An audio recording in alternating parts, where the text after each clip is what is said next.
Hello. Oh, how are you? Living the dream. Good. It's still 2:59, so give me a couple minutes.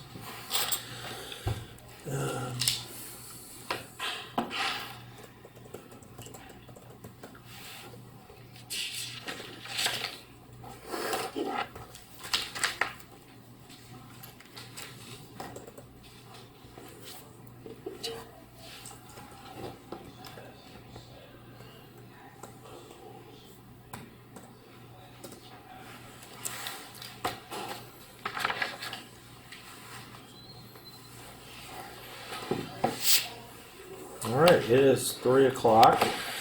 So I will call the meeting of the zoning administrator for Thursday, July 18th, 2024 to order at 3 p.m. The first item is to receive and file the minutes from the June 20th, 2024 meeting. I've reviewed those and have no modifications, so I will receive and file those. The next item on the agenda is oral and written communications. Is there anybody from the public who is here to speak on an item that's not on the agenda? Seeing none, we'll move on to public hearings. We've got two public hearings today. The first is item A, public hearing project 24-054, and I will turn it over to our staff planner, Mr. David Carrillo. Yes, so this is a request for a minor conditional use permit for outdoor beer and wine service at a new cafe and an off-site parking agreements. The location is at 114 Avenida Victoria within the mixed-use 3.1 zone and the architectural overlay district. Some background that will help review this application. The property is developed with a commercial building and 4 parking spaces. That building was previously occupied by a Mexican restaurant and market. The applicant has since then acquired the building or the property and also obtained approval of a administrative development permit for some exterior changes. That included a remodel to the rear outdoor patio. And it also included the addition of bicycle parking and then removal of 1 parking space to provide a required handicap parking space per ADA requirements. Per the municipal code, there is a parking credit that they do receive whenever there's a parking space removed due to ADA requirements. So the site alone has will have 1 ADA parking space, 2 standard spaces, but with the credit of the additional totaling a 4 spaces. So again, the request is for indoor and outdoor beer and wine service. The maximum seating count they're proposing is 32 indoor seats and 16 outdoor seats. The proposed beer and wine service hours are from 12 p.m. through 9 p.m. During the week, Monday through Friday, and 9 a.m. through 9 p.m. Saturday and Sunday. Staff did add a condition of approval that simplifies the proposed hours to just it's alcohol service hours between 9 a.m. and 9 p.m. daily. Part of the request is also to occupy 4 off-site parking spaces at a parking lot owned by the city. That's where the Dorothy Visser Senior Center operates at 118 Avenida Rosa. So in conjunction with the 3 on-site parking spaces and the parking credit of 1 space and the off-site parking spaces, the 4 off-site parking spaces, that would allow the applicant to operate at the full maximum seating proposed, which is 32 indoor and 16 outdoor. However, the senior care center does need all those parking spaces at the parking lot. That's a total of 25 parking spaces. They do need those to remain in compliance with parking requirements. So because of that, the spaces are only available until after 4 p.m. During the week. So that's been added in the resolution and conditions that those spaces be available for use by Happy Coffee after 4 p.m. So in the staff report, I do provide a table that explains the seating count when those spaces are not available and when they are. So with the 4 spaces on site, including the parking credit, they can operate at 16 indoor seats and 8 outdoor. Once the off-site parking spaces become available, they can operate at the full seating count, which is 32 indoor and 16 outdoor seats.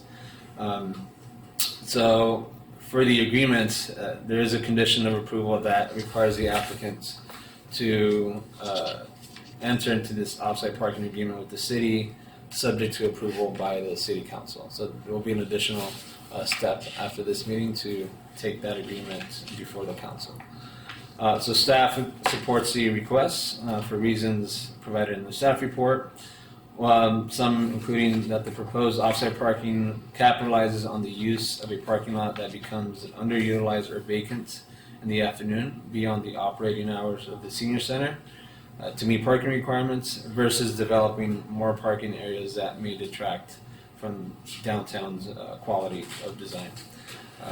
In addition, the cafe improves the function of the property with the proposed 3 parking spaces on site. That's including the ADA compliant parking space and 4 off-site parking spaces to support the cafe restaurant guests, where the previous tenant operated with no ADA compliant parking, 4 on-site parking spaces and 4 parking waivers. And then lastly, again, I'll just repeat that the applicant must obtain approval of a off-site parking agreement approved by City Council. So that concludes my presentation. The staff is recommending that the zoning administrator determine that the project is categorically exempt from CEQA and approve the project subject to conditions. We do have the applicants available for any questions. All right, thank you, Mr. Carrillo. Would the applicants like to make any comments? You have 10 minutes to make a presentation if you wish, or? No. Please state your name for the record. My name is Michael Sanchez, the applicant, agent of the owner. I have been working very closely with David. I think he's covered the application pretty thoroughly and satisfactorily, I think. Agree. Yeah, my name's Cameron, owner of Happy Coffee, and I agree with those statements too. What's your last name, Cameron? It's Houle, Houle. Thank you. Okay.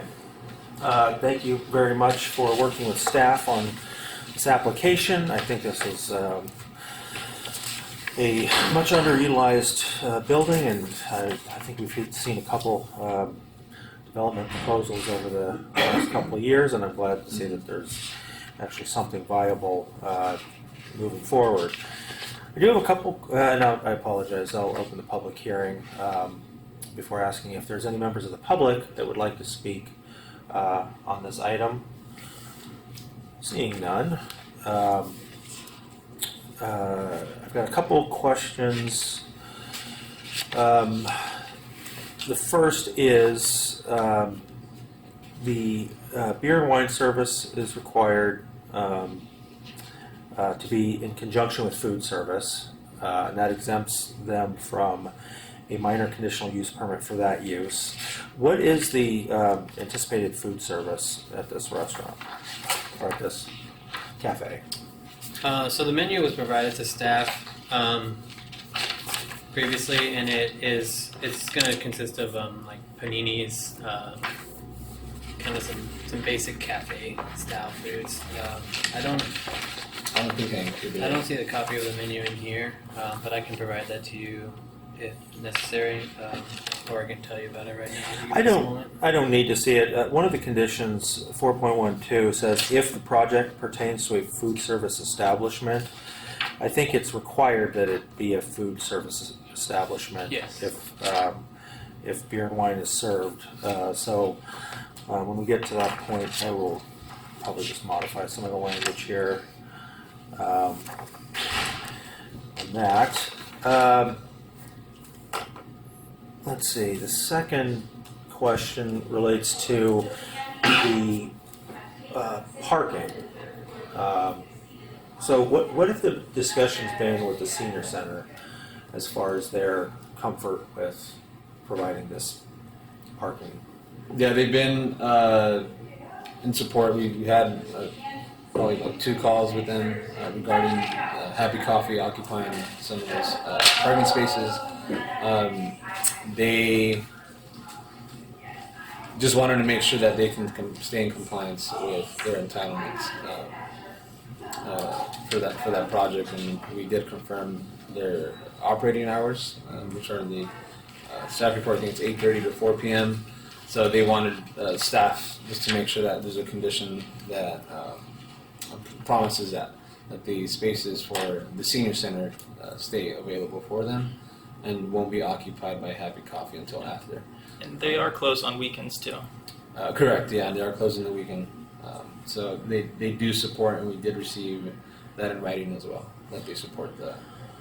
Okay, I know that there have been some issues of trespassing at the senior center, and as a method to address those and provide city staff with enforcement capability to deal with trespassing, the senior center puts out no trespassing signs when they're closed. So how is this anticipated to work with those signs?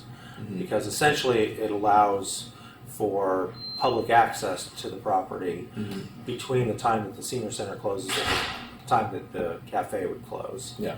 So I think there needs to be some thought put into how the cafe will post the property as no trespassing once that occurs, because we don't want to see a situation where those signs are not in place, somebody enters the property illegally, and then we have no enforcement capability because the required signage isn't in place. That seems like something that would be covered in a lease agreement, so I don't think it needs to be addressed here, but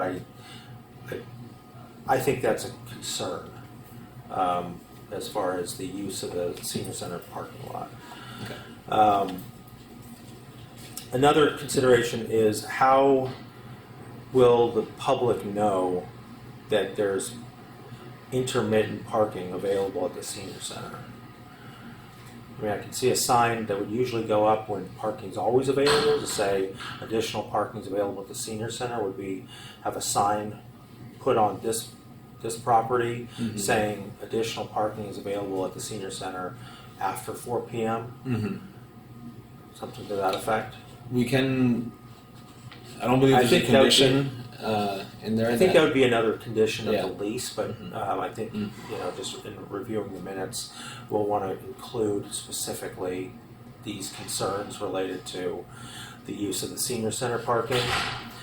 And then continuing on this line of thought, the offsite parking, I'll say generally aims to be available at all times. It's a bit odd to have it only available after a certain period of time each day. And so in response to that, I see the plans have seating modifications that occur each day. So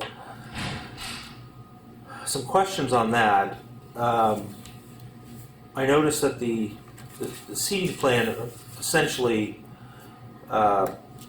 identifies, we'll just call it 8 outdoor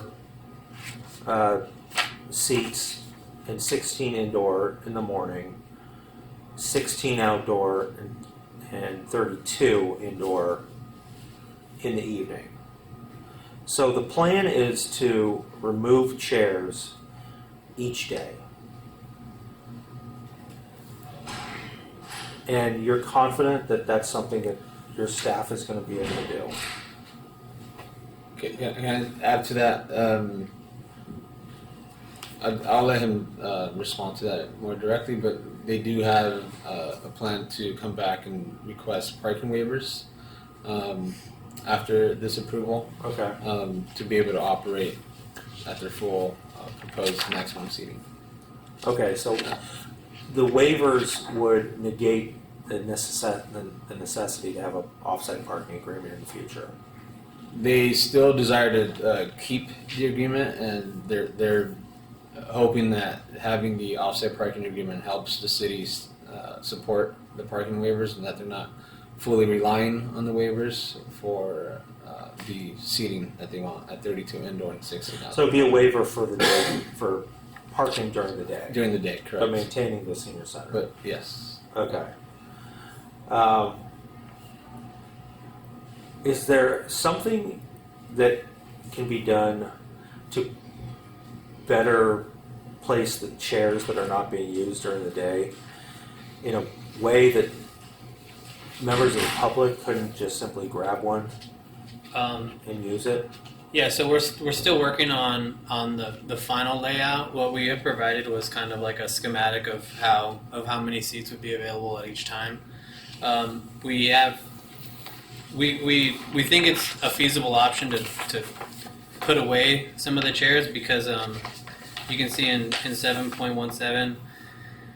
I mean, being a cafe primarily, and then kind of beer and wine and food. I mean, food's gonna be available all day, but beer and wine in the afternoons and weekends is kind of like the time when people would come in and sit down. And then like during the day, Monday through Friday is usually more of like a to-go coffee kind of situation. So we don't foresee the amount of seats being an issue during the day each day.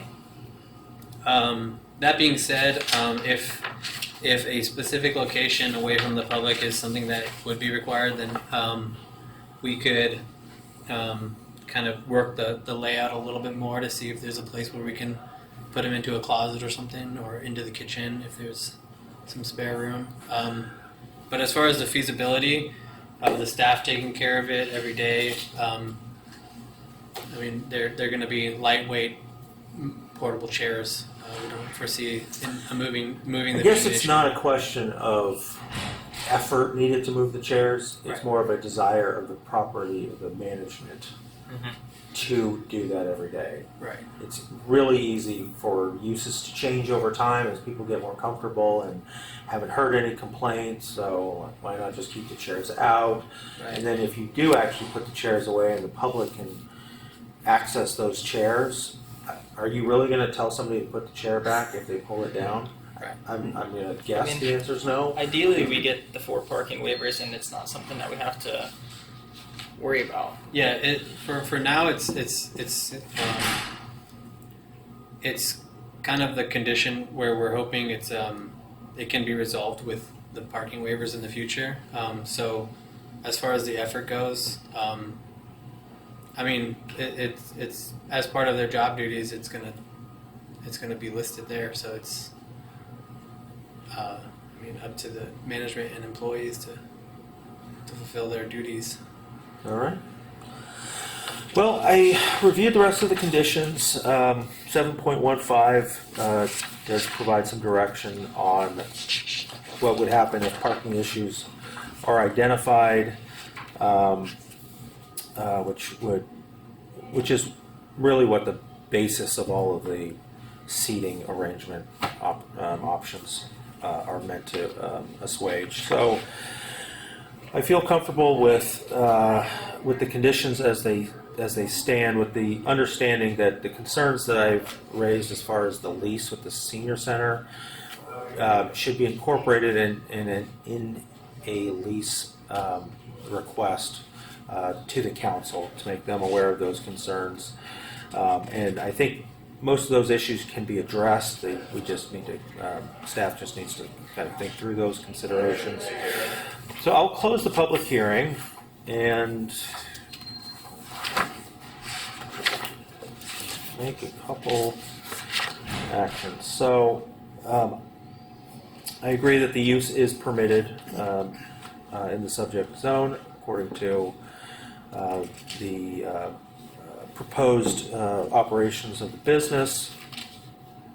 I think the investment in this property will really go a long way to help revitalize not only this property but help this the aesthetics of this street, and so in that respect, we do thank you for investing your money in the property and getting this to be a useful property again. The DMT has reviewed this, and they're supportive of all of these requests. Oh, I apologize. One other thing, and I'll open the public hearing. The bicycle parking, does engineering doesn't have any concerns about the ability of the last parking stall to back up and drive out without running into all the bicycles? No, they did not. They did review the site plan with the 3 parking spaces. Let me see. Originally, there was concern because there was only 1 parking space shown at the beginning. Then it came back to engineering for a second review, which included the 3 parking spaces and the bicycle parking, and they didn't voice any concerns Okay. with that. All right. Okay, then I will close the public hearing. And for the reasons that we've discussed, I will determine that the project is categorically exempt from the requirements of CEQA pursuant to CEQA guidelines section 15301, and adopt resolution ZA 24-012 with following modifications. The first is condition 4.12 be modified such that it identifies the use to be a food service establishment. And because of that, the project must obtain approval from the utilities director for the reasons listed in that condition. And I'll let staff figure out the final wording on that. Just essentially just remove the word if, because we know it's a food service establishment. And then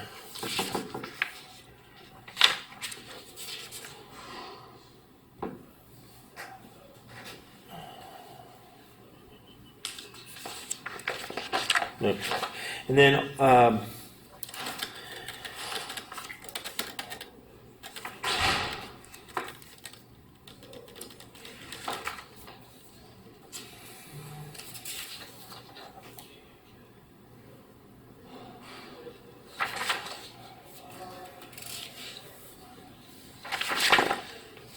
I just want to make it clear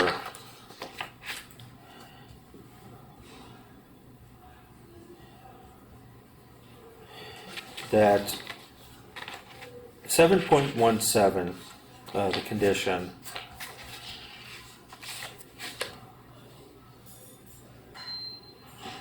indicates the expansion of the seats.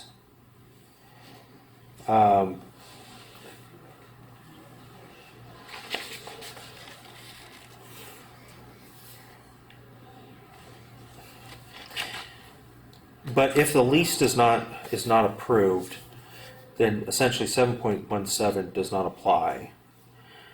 And there's nowhere else in the conditions of approval that identify the limitation of seating, being 16 indoor and 8 outdoor.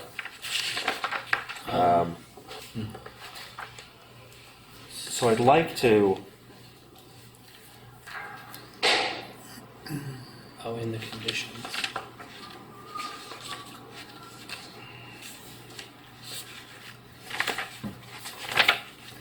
And the set of plans that's going to accompany this have 2 options for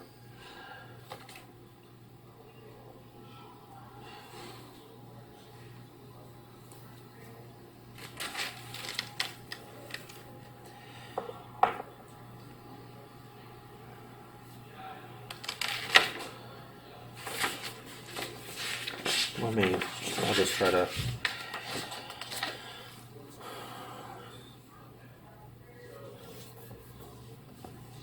Okay. For condition 7.17, I want to add a new sentence immediately following the first sentence, and it shall read, until such time as said parking agreement / lease is approved by the city council, comma, seating shall be limited to 16 indoor spaces and 8 outdoor spaces.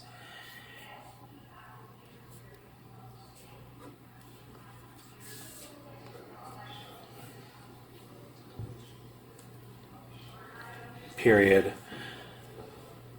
If the parking agreement / lease is not approved by the city council, the plans shall be revised to remove any tables identified on sheet A-121.1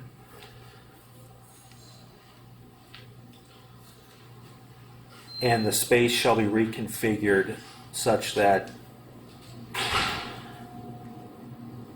additional seating beyond that described above is not available to be placed.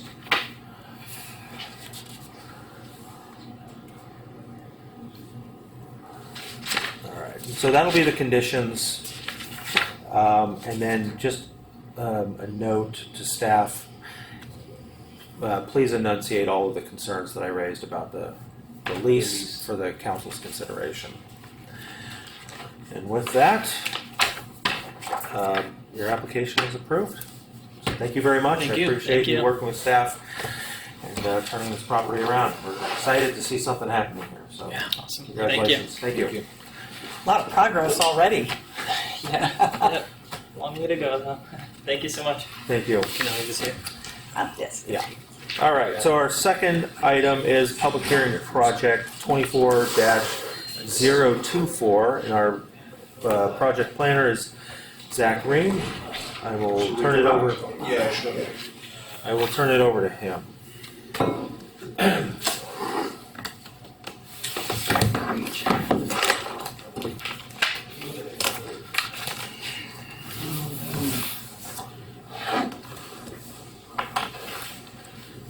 Thank you.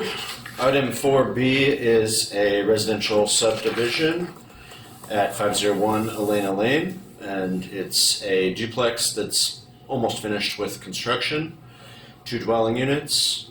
It's in the residential medium zoning district and the coastal zone and the architectural overlay. It's a pretty large corner lot, 4,966 square feet, with street frontage along Elena and Avenida Madrid, sloping down toward the ocean. The vehicular access is via Elena. And additionally, the site's been developed with duplex. Duplex includes the standard 2 parking spaces. I'm sorry, that is from Avenida Madrid, not from Elena Lane. And then the development that was already approved and that would be subject to this subdivision complies with all zoning requirements. Most notably is the 1,800 square feet of lot area per unit, so 2 dwelling units would be the maximum, 3,600 square feet, and the lot is 4,966. This is necessary, this subdivision application is necessary to subdivide the airspace above the 2 condominium units so they can be sold separately. It meets other zoning requirements, including height and setbacks. The primary thing that staff has discussed with the applicant through this subdivision application process is the sidewalk along Elena Lane. There's already a sidewalk that's pretty much finished being constructed along Avenida Madrid that was part of the duplex proposal, but that proposal didn't include an Elena Lane sidewalk or an Elena Lane dedication. So engineering staff have advised that they would like to see a sidewalk actually constructed along Elena Lane.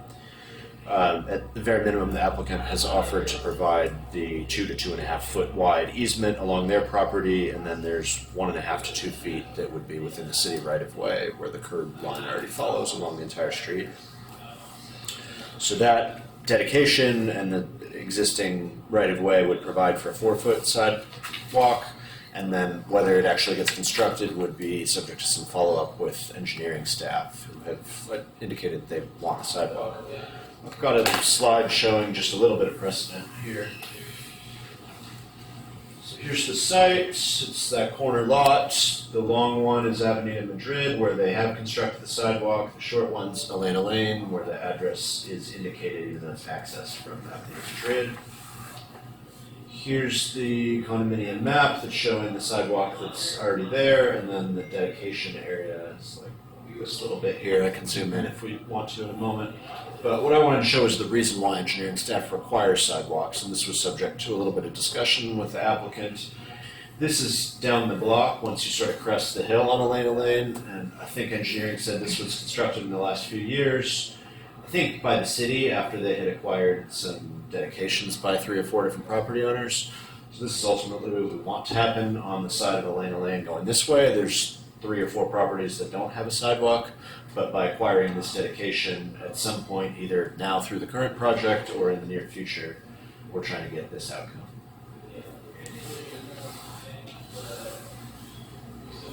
I think the sidewalk was the main issue. The site is in the coastal zone. It's in the CADEX area, but the CADEX doesn't apply to subdivisions, so there's going to be coastal review required.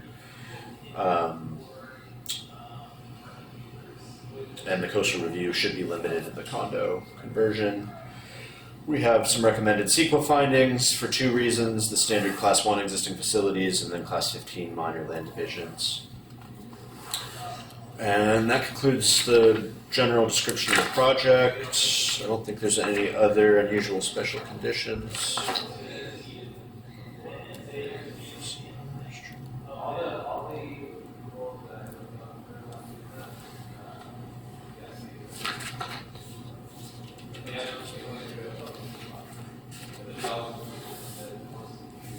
Yeah, I'm going to conclude the staff presentation there and just reference special condition 2.37, which is specific to the sidewalks and it was written primarily by our engineering staff. Okay. Would the applicants like to make any statements, or if you have a presentation, you have up to 10 minutes. No presentation. Yeah, there was some initial confusion with the sidewalk requirement, but I think we got that all straightened out and included on the plan. So is the plan to develop a sidewalk now, or request a waiver from the city manager? No, we're going to be developing a sidewalk. So that's what the current tentative parcel map shows, is us developing a sidewalk. Okay. So, Okay. Can you state your name for the record, please? my name is Joshua Lewis with... Joshua Lewis? Yes.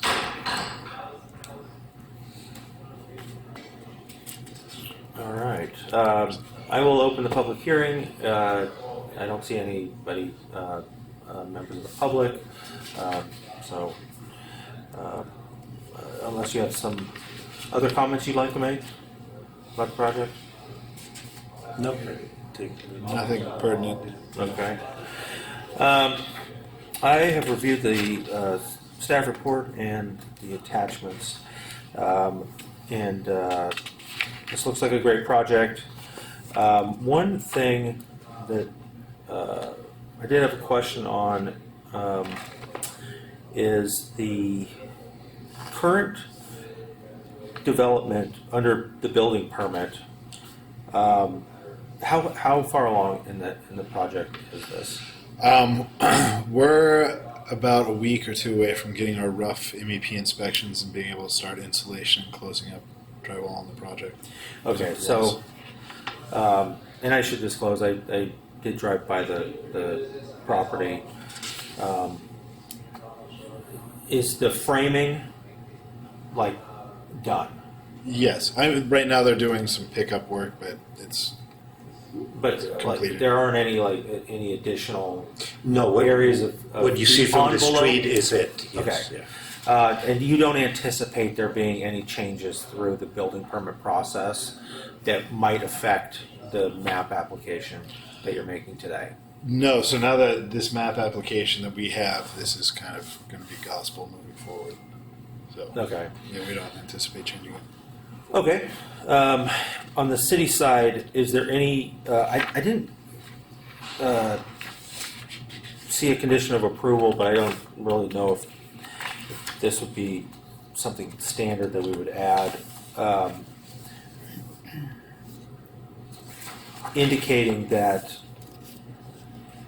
the final map cannot be approved until the project gets a final building permit. My understanding It's is in it- we would probably wait for that. Yeah, and additionally, it may take them some time to go through coastal, so it's probably not going to be approved until they're finished building and identify every specific item, and the county has to review it one more time too. Can I ask you some? When you say coastal, you're not referring to coastal commission. Yes. Yeah, I see. subdivisions require coastal commission review, not the duplex, but that's standard. I checked the last 4 that the city has approved. Even though we're outside the line? You're in You're you're in the categorical exclusion area, which means your duplex didn't require a permit. A single-family home and a duplex doesn't, but a subdivision of land in any case requires coastal review, and they've reviewed 4 of them in the last few years. I can help you with that process, but that's going to Yeah. take a few months. So I would anticipate by the time they're done building the building, then it will be time to get the map. I think they could get their final on the building permit without finalizing the subdivision, but I don't think they could go the other way around. Is that what you're asking? Yeah. I don't think we'd finalize the subdivision before they got final on the development of the project. Okay. Can you state your name for the record, Sure, it's please? George Stambuk. Can you spell that, please? S as in Sam, T as in Tom, AMBUK. And I'm with the ownership. Great, thank you. Yeah, just for the record, there is a section of the staff report that discusses the Coastal Act, and it does indicate that this is required. Just for informational purposes, were the subdivisions that were processed by the Coastal Commission recently, were those CDPs, waivers, or letters of exemption? I didn't review the coastal written document. In my experience, I used to work with the Coastal Commission. There was almost always waivers. Okay. All right, so it may be a relatively straightforward process. Thank you. Okay, so just in efforts to avoid any potential issues down the line,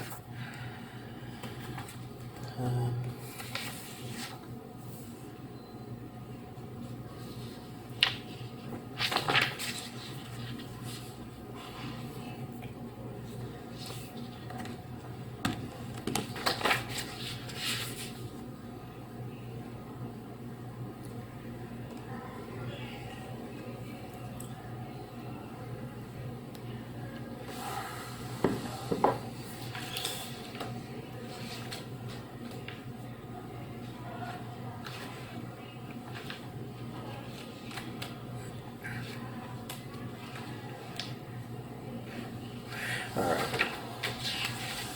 Well, I don't have any issues for the reasons listed in the staff report and reflected in the resolution as far as this project's ability to meet the findings.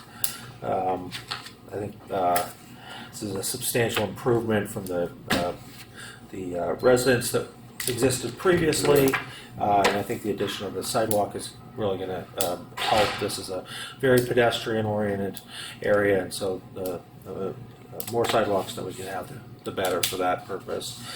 So based on all of that, I will determine the project categorically exempt from the requirements of CEQA pursuant to CEQA guidelines section 15315 and 15301, and adopt resolution ZA 24-011 with the following modification. An addition of condition 2.1.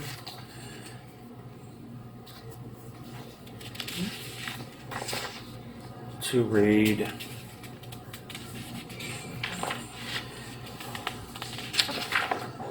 Do you have a 2.1? there is no 2.1. Okay. It's an addition added. of. Oh, you added a 2.1. Okay. Um, We're looking for a 2.1.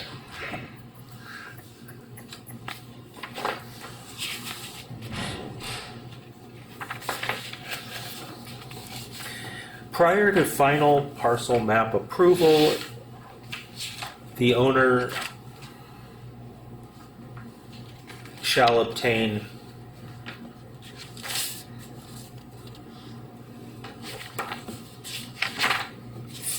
final approval of all building permits,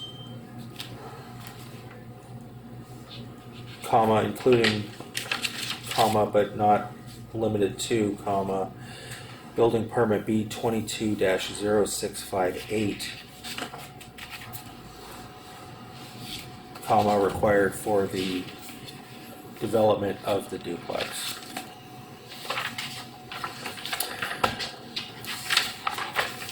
And with that, your application Thank is you very much. approved. Thanks so much. Still got some work to Appreciate do, but we wish you the best in completing the project and finalizing all this.